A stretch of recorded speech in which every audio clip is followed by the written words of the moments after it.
Hey YouTubers, Electric Adventures here with my monthly update for February 2013. I thought I'd start up with this one with other pickups, so ones that aren't necessarily games that are going to do gameplay or other items. I actually bought something for the modern console this month. I was in a local EB Games and this was in the special bin.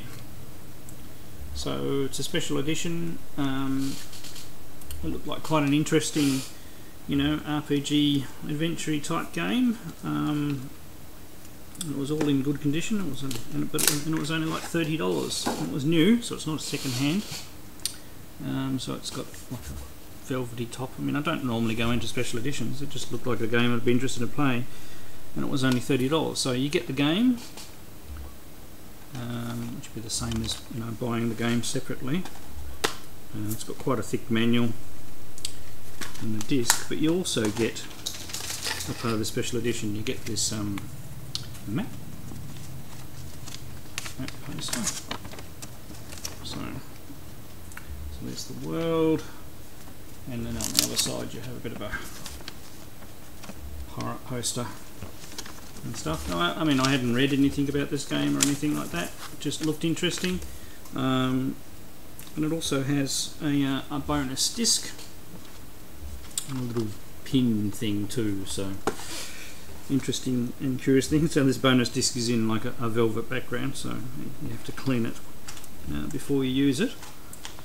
And I have started playing it, and besides the character animation being a bit wooden, it's not too bad so far. So alright, I mean, yes, that has distracted me from playing Oblivion, which I'm in the middle of playing, and after the rest of the family are all queued up playing Lord of the Rings Lego at Christmas time, I haven't played that at all yet, so not quite my turn. Now on the, I picked up some more books.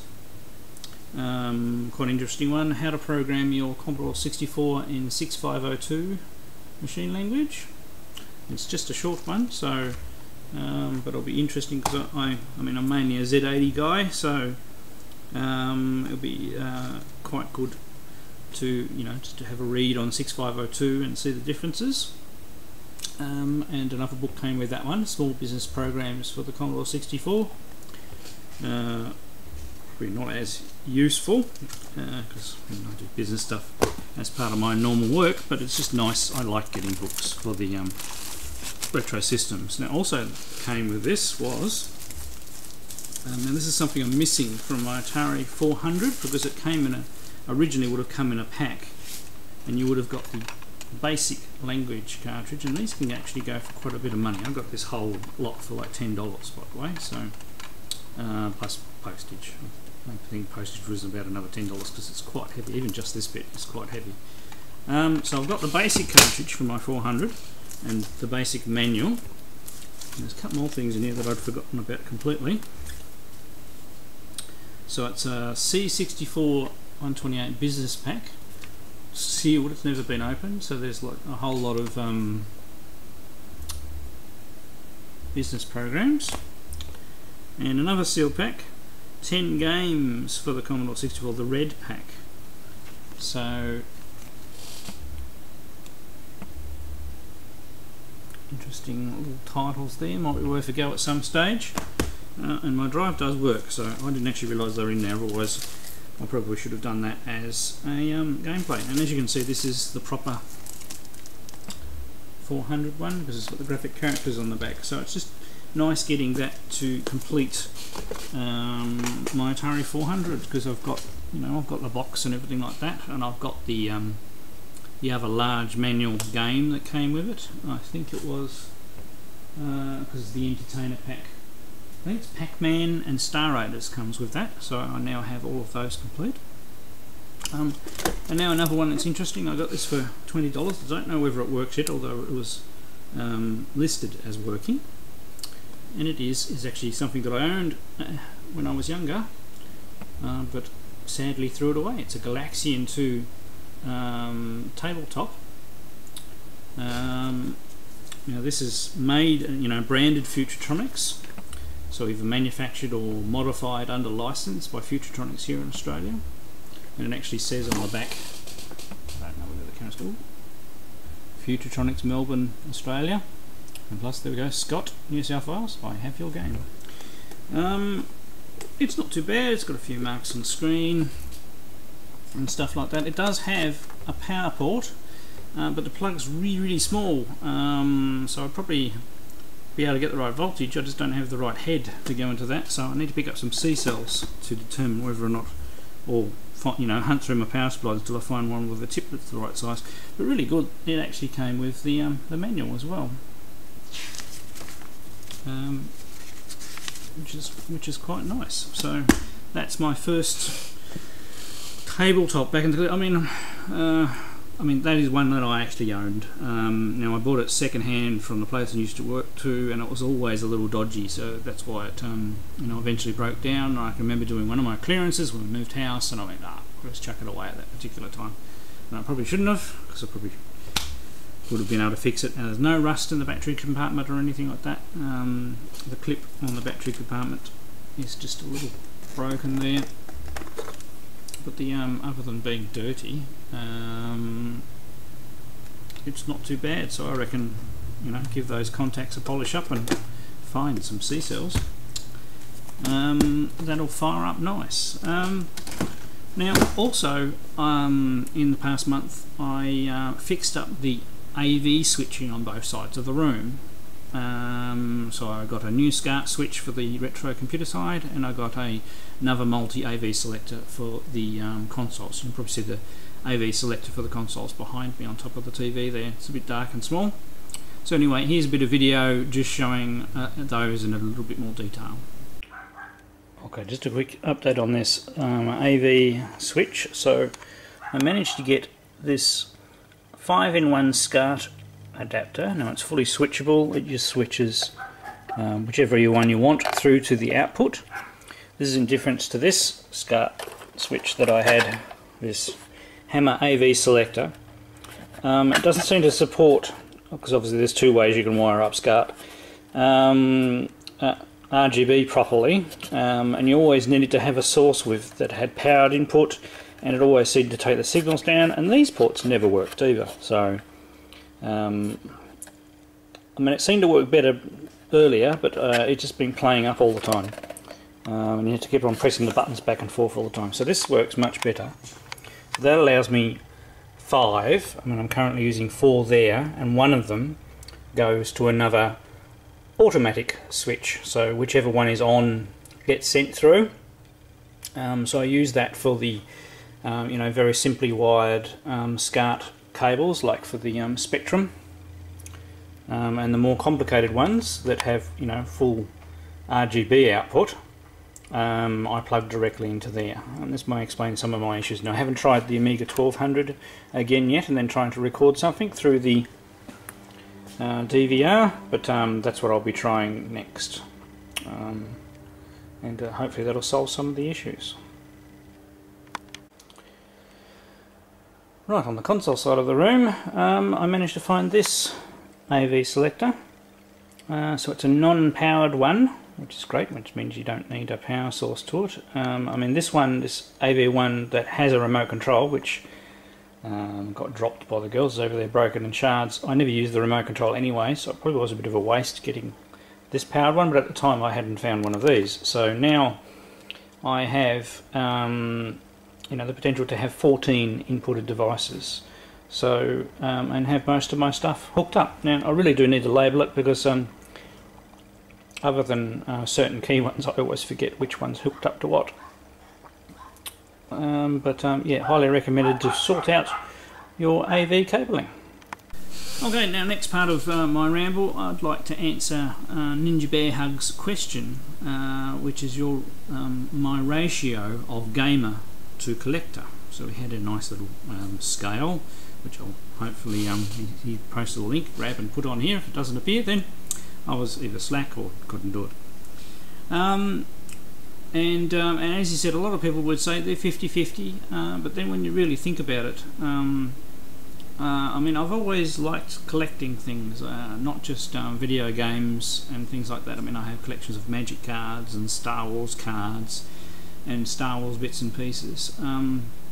Although I haven't been that fanatical about collecting either. I mean, I'm never that fussed about getting absolutely everything in a particular thing. I've mainly collected things that I like.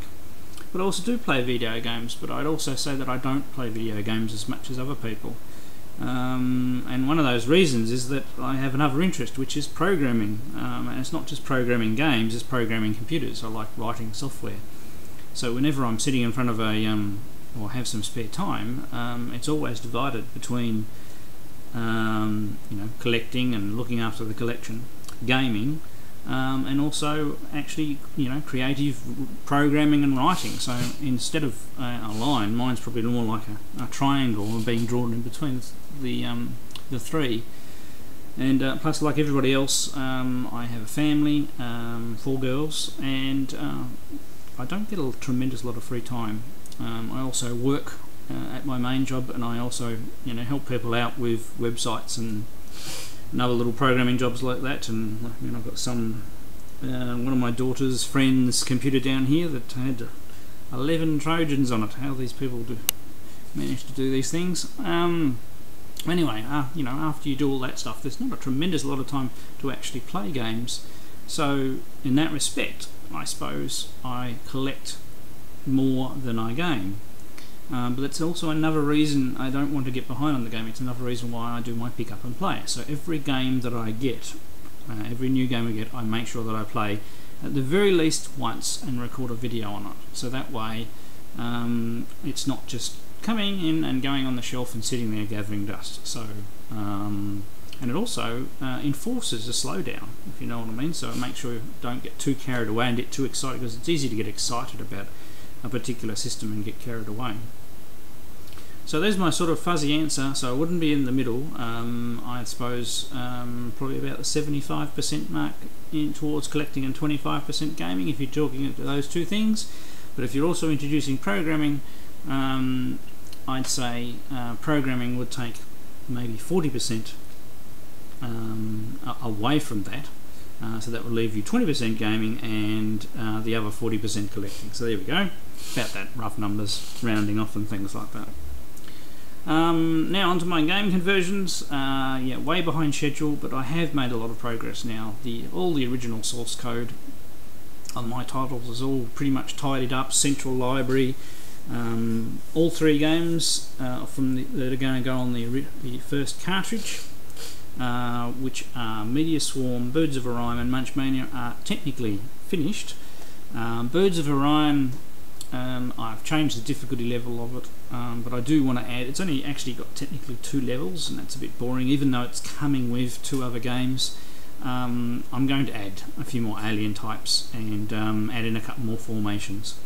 I've had 2 beta testers. Thank you to my 2 beta testers, you know who you are, for the feedback. That not only have they found bugs, but they've also made some quite good suggestions. Even simple little things like in the Media Swarm having I was only using 1 base pattern with random position changes to get the meteors, and it doesn't give you a lot of variety. So I've introduced more starting patterns, which you then get random displacements from. So it just gives you a bit more variety in the meteor starting patterns. Just little things like that, and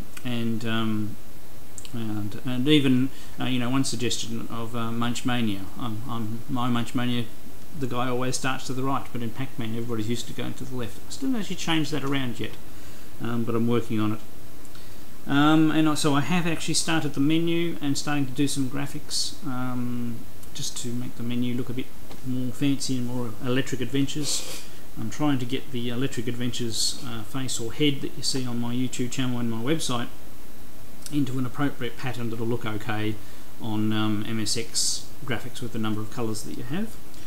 And they're coming along nicely. Now also been doing some research, so obviously I'm converting my titles that came out on the Spectre Video and MSX to the ColecoVision, because there is a market of people out there who have Colecos who want to buy new titles for the old system. But there are other people who want them for the other systems as well, so we'll be releasing them on cartridge for the MSX. They never came out of cartridge to the MSX, they're only tape and disc. and also very limited PCB run. There's a few people out there who would like the games on the actual original Spectra Video, and I've discovered that they're the same size. What did I do with it? Yes, the Spectra Video cartridge slot is the same size as an Atari 8-bit cartridge. Now you've got Atari makes their nice add-ons for the Atari 8-bits, and they have cases. So not that I've talked to him yet, but I'm hoping to get you're only talking about 10 cases, and I'll make a lot of 10 PCBs and bring out for the few people who want it for the Spectra Video. Now that same thing, there are a whole lot of machines that are directly related. You have the Sword M5, or Sword CGL M5, same cartridge slot size as an MSX, but different configuration. A little bit more RAM than the Coleco, so the game, but other than that, has all the rest of the hardware the same as the Coleco, so same sound chip, same video chip.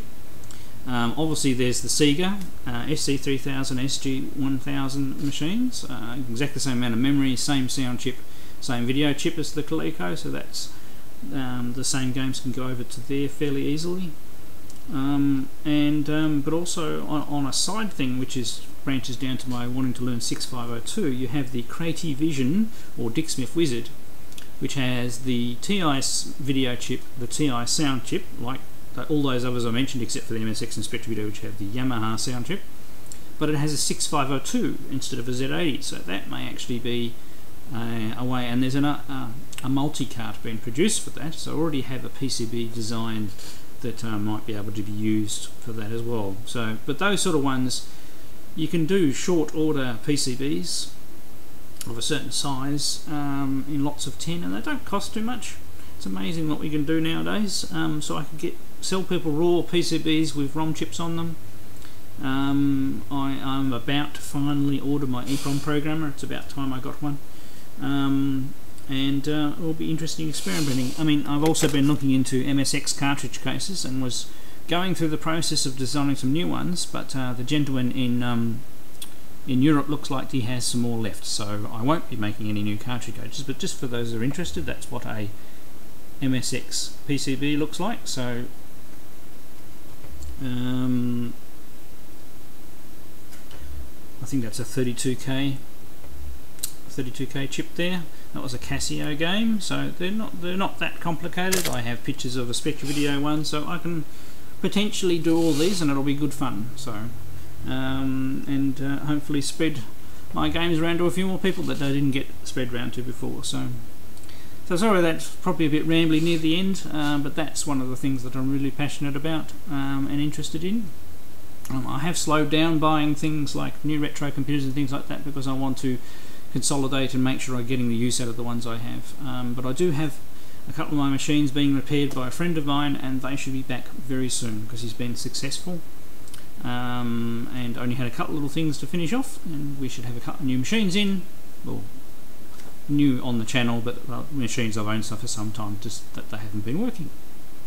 Alright, thank you all for watching. One more thing, I have passed 600 subscribers, which happened very quickly after 500. So thank you to all my new subscribers. I really do appreciate everybody out there who watches and comments.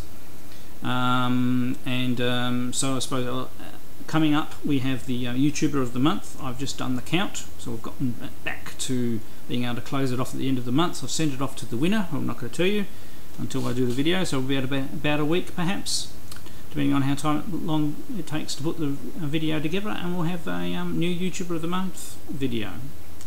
And I also have a couple of pickup videos on the way. One, I have a technical limitation in the video capture that I'm working on, so I'll hold off that one until I can do it. But that's a game that I've been after for one of my favourite systems for a very, very long time, so I'm going to put a lot of effort into the video. Alright, once again, thank you for watching, and I'll catch you all next time.